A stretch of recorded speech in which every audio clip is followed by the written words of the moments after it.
Nama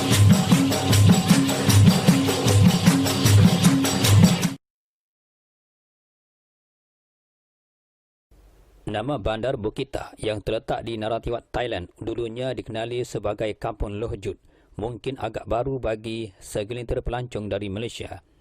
Namun bagi penduduk Kelantan yang menetap di Bukit Bunga Jeli, Kelantan, yang bersempadan dengan Bukita memang telah sedia maklum bahawa bandar berkenaan telah pun wujud sejak dulu dan kini menuju era perbandaran. Jika berkereta dari arah Bukit Bunga di Jeli, Kelantan, anda akan dapat melihat papan tanda Bukita yang terpampang jelas yang boleh dilalui sama ada melalui jalan sungai tetapi perlu memasuki pos Jabatan Imigresen Malaysia dengan tambang perahunya untuk ke sana sebanyak RM1 seorang atau melalui jalan darat menggunakan Jambatan Persahabatan.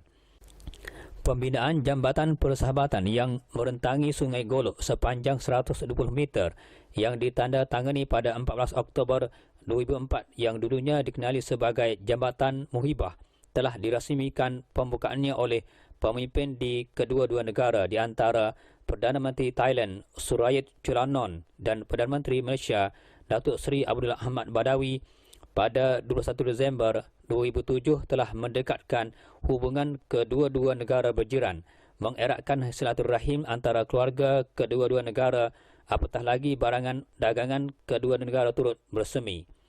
Wartawan CRTV cuba menjengah kehidupan penduduk Bukita dan sempat menemui Datuk Bandar Bukita Hamdan bin Ahmad yang turut dibantu oleh Timbalan Pegawai Daerah Bukita dari Majlis Perbandaran Bukita, Madam Champa Nilandong Jampa dalam usaha mencungkil rutin harian dan kehidupan penduduk di Bukita yang rata-ratanya beragama Islam malah berbangsa Melayu pula. Menurut Hamdan Ahmad, pada masa dulu Bukita adalah sebuah kampung atau pekan yang kemudian mendapat nama bertitik tolak dari pokok tar yang hidup subur di tempat berkenaan. Pokok tar tersebut masih wujud sehingga sekarang yang kini letaknya di atas banggul di belakang sebuah rumah penduduk terbabit. Bercerita secara ringkas tentang Majlis Perbandaran Bukita MPB, Hamdan Ahmad menjelaskan Bukita dinaik taraf menjadi bandaran pada tahun 1992. Setakat ini katanya, sudah 3 orang Datuk Bandar dan beliau merupakan Datuk Bandar yang ketiga. Katanya, pemilihan jawatan Datuk Bandar diadakan 4 tahun sekali. Sebelum ini di Bukita bertaraf bandaran kecil, tetapi hari ini Bukita menjadi bandaran sedang. Katanya, di peringkat bandaran ada 3 bandaran kecil, pertengahan dan besar. Misalnya, Hat Yai adalah bandaran besar diikuti Yala, yakni selatan Thailand, dan Golok, taraf bandaran yang lebih besar dari Bukita. Menurutnya, ahli jawatan kuasa bandaran Bukita terdiri daripada 12 orang ahli majlis, di Golok seramai 18 orang dan di Hat Yai seramai 24 orang kerana bertaraf bandaran besar. Menurutnya, jumlah penduduk di kawasan bandar Bukita sahaja kira-kira 4,600 orang dan diselia oleh 3 penghulu. Kesemua dalam kampung Loh Jut ini mempunyai 9 daerah. Logo bandaran Bukita ialah pokok tar. Tambah Hamdan Ahmad lagi, taraf penghulu dan penggawa masih lagi wujud sehingga sekarang. Namun bagi timbalan pegawai daerah di Bukita sekarang bukanlah warga tempatan, sebaliknya dihantar dari pusat bandar raya Bangkok. Malahan, kebanyakan pekerja pihak pusat yang memainkan peranan, sebaliknya wakil dari Bukita berdasarkan kepada sistem mengundi dan tugas sebagai Datuk Bandar adalah sebagai pengarah semata-mata. Apabila ditanya tentang taraf hidup penduduk di Bukita sekarang, Hamdan Ahmad menjelaskan kebanyakan penduduk di Bukita adalah pekerja kampung sebagai penerus getah, peniaga makanan, pengayuh beca dan pekerja buruh. Sementara bagi seorang warga emas yang berasal dari Bukit Bunga Jeli, Kelantan tetapi mempunyai 2 kerakyatan, Razali atau Abdullah bin Isa atau lebih dikenali sebagai Pak Lah bagi penduduk-penduduk di Bukita berkata, nama Bukita wujud sejak dulu kerana setahunya asal nama Bukita itu ialah Kampung Loh Jut. Katanya, dari konteks pembangunan amat berbeza di antara Bukita dulu dengan hari ini.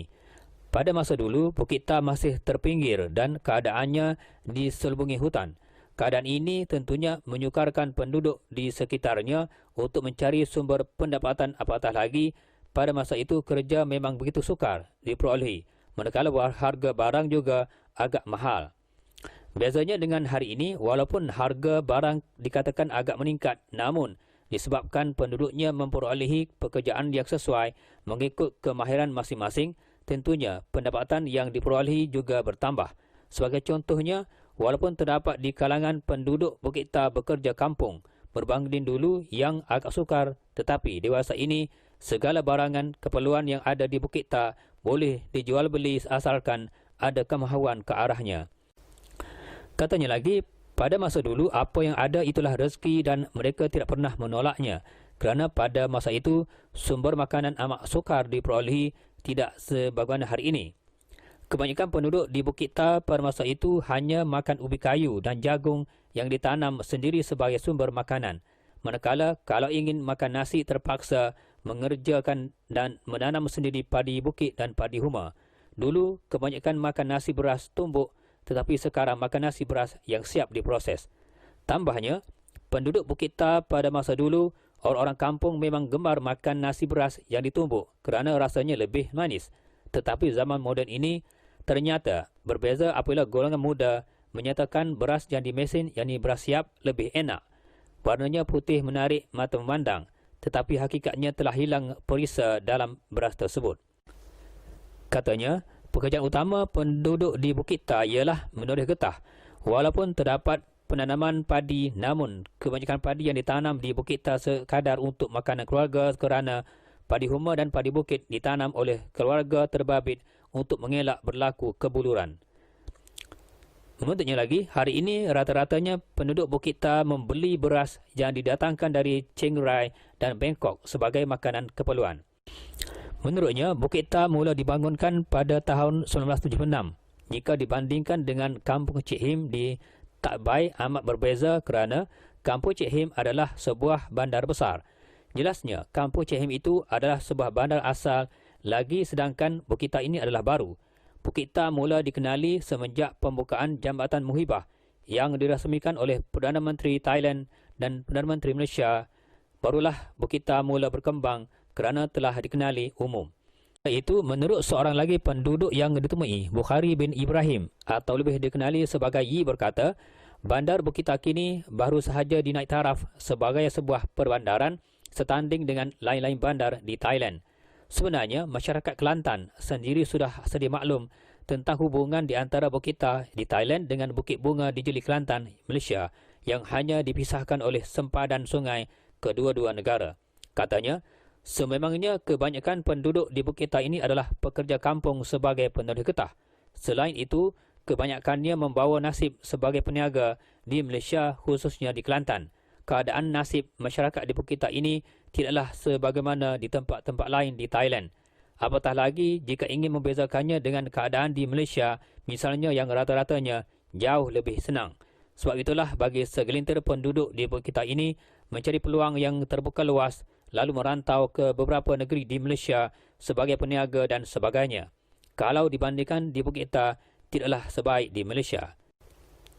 Katanya, misalnya kalau menjadi pekerja di Bukit Tar sehari dapat RM20 itu dianggap sudah banyak. Namun kalau ke Malaysia, beliau yakin dan percaya pendapatannya lebih dari itu. Katanya lagi, manakala dari segi sebagai pekerja pejabat tidak terdapat di Bukit Tar kerana taraf bandarnya agak sempit dan kalau dilihat kebanyakan rakyatnya tidak menjurus ke arah itu.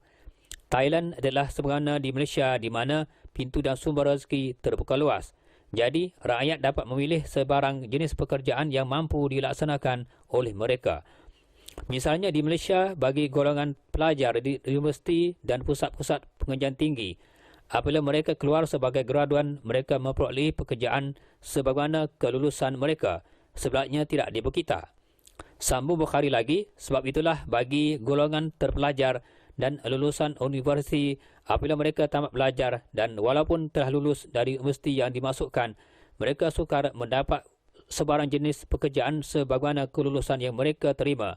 Jadi terpaksalah menunggu dan menganggur untuk beberapa tahun. Katanya, setakat yang beliau fahamkan, kebanyakan penuntut di universiti di Bukit Tar yang lulus sebagai graduan mencapai lebih 200 orang. Ini termasuklah universiti dan kolej. Salah satu sebab di Bukit Tar sukar mendapat kerja kerana ketiadaan pejabat-pejabat untuk menampung graduan-graduan yang lulus itu. Berbanding di Bangkok adalah sebuah bandar besar dan utama, tentunya kebanyakan graduan akan memperolehi sebarang pekerjaan menurut kehendak dan kemahuan mereka. Amat malang juga terdapat daripada graduan berkenaan yang sukar memperolehi pekerjaan. Akhirnya, terdapat di antaranya yang terpaksa menjadi pekerja kampung dengan mendapat upah yang tidak seberapa. Tetapi bezanya, walaupun dikatakan sebagai pekerja kampung, jarang daripada pekerja berkenaan yang menjadi kuli. Sebaliknya, mereka mengusahakan kerja dan tanah mereka sendiri. Menurutnya lagi, tahap pekerja pejabat di Bukit Ita tidak sebagaimana di Bangkok. Misalnya di Bukit Ita, hanya terdapat sebuah balai polis kecil yang hanya diduduki beberapa anggota sahaja. Katanya lagi, selain sebagai seorang penoreh getah yang merupakan satu pekerjaan utama untuk memperolehi sumber pendapatan keluarga, mengerjakan tanah sebagai petani dikira salah satu pekerjaan yang masih dilakukan oleh kebanyakan penduduk di Bukit Ita sebagai pekerjaan turun-temurun. Menariknya, di Bukit Ita, segala tunjuk ajar berhubung dengan pertanian diberikan taklimat oleh pihak sekolah. Kerana itu menurutnya, disebabkan sukarnya mendapat pekerjaan, apatah lagi kerja-kerja kampung seperti menoreh getah kurang dilakukan oleh golongan muda hari ini. Jadi, dalam usaha untuk mencari sumber keuangan keluarga, terpaksalah penduduk-penduduk dari Bukit Ita berhijrah untuk mencari pekerjaan di Malaysia, terutamanya di Kelantan, sebagai buruh binaan, dan terdapat juga di kalangan mereka yang bekerja dalam beberapa sektor tertentu di tempat yang dituju. Katanya, di Malaysia, khususnya di Kelantan, menjanjikan pendapatan yang lumayan dan memuaskan. Sebab itulah kebanyakan anak-anak muda di Bukit Ita berhijrah. Misalnya bagi anak-anak muda Bukit Ita yang tidak mampu menjadi penoreh getah, mereka akan mencari pekerjaan lain di Malaysia sebagai tukang rumah, berniaga dan sebagainya. Tambahnya, kebanyakan penduduk di Bukit Ita, terutamanya yang tinggal di kampung-kampung dan bahagian pedalaman, kebanyakannya memiliki rumah sendiri. Manakala bagi rumah-rumah yang disewa adalah terdiri daripada pekerja kampung yang datang ke bandar-bandar besar di Thailand yang bekerja di tempat berkenaan, terpaksalah menyewa rumah termasuk gerai untuk berniaga. Katanya, kebanyakan penduduk di Bukit Ita terdiri daripada orang-orang Melayu beragama Islam dan mereka keluar mencari rezeki kerana perlu menyara keluarga mereka. Manakala kaum Cina pula hanya beberapa kerak sahaja di Bukit Ita untuk menggambarkan keseluruhan penduduk di Bukit Ita adalah majoritinya berbangsa Melayu dan beragama Islam. Membicarakan tentang keluasan Bukit Ita, Bukhari berkata, dianggarkan kira-kira 5 km atau 7 batu yang berbentuk 4 segi. Malah beliau difahamkan Bukit Ita akan dinaik taraf pula sebagai sebuah bandar yang disegani sebagaimana di tempat-tempat lain. Contohnya, dapat dilihat burung arel sebagai mercu tanda bandar Bukit Ita, dan beliau berharap kepada pengunjung yang datang ke Bukit Ita akan dapat melihat dan mengenang haiwan tersebut sebagai simbol bandar di berkenaan sebagaimana di Pekan Golok yang kini semakin tersohor. Menurutnya lagi, dari segi kemajuan di Bukit Ita dianggap setaraf dengan bandar-bandar lain dan usaha ke arah itu sedang giat dijalankan. Selain Datuk Bandar, Datuk Kampung sentiasa berusaha untuk memajukan Bukit Ita yang akan dapat dilihat dalam beberapa dekad lagi. Tambahnya, jika ditanya tentang usaha menanam padi di Bukit Ita sebagai sumber makanan penduduknya, Bukit Ita bukanlah sebuah tempat untuk menanam padi dan kawasan pengeluaran beras. Namun, pada masa dulu, pernah ditanam padi huma untuk keperluan makanan ahli keluarga petani sahaja. Tetapi jika dilihat kepada senario sekarang, memang tidak sesuai untuk tanaman padi. Kebanyakan penduduk di Bukit Ita membeli beras dari Chiang Rai, Pitburi dan Bangkok. Kebanyakan penduduk di Bukit Ita membeli beras dari sana dengan harga sekilo RM2, manakala bagi satu kampit beras terbaik kelas A berharga RM30 bagi sekampit beras 10 kg, manakala bagi kelas-kelas lain berharga RM18. Kira-kira 8 jenis beras boleh diperolehi di Thailand berdasarkan kepada kelasnya tersendiri yang didasarkan kepada kualitinya. Manakala beras yang paling cantik dan terbaik di Thailand adalah beras cap, pisang dan arnab. Setahunnya, beras seumpama ini di Kelantan dijual dengan harga RM38. Katanya, kebanyakan ikan laut datangnya dari Patani dan Bandar Narathiwat, manakala bagi ikan darat kebanyakannya datang dari kawasan terdekat seperti Bukit Ita sendiri dan perupuk dari bekas sawah padi dan sebagainya.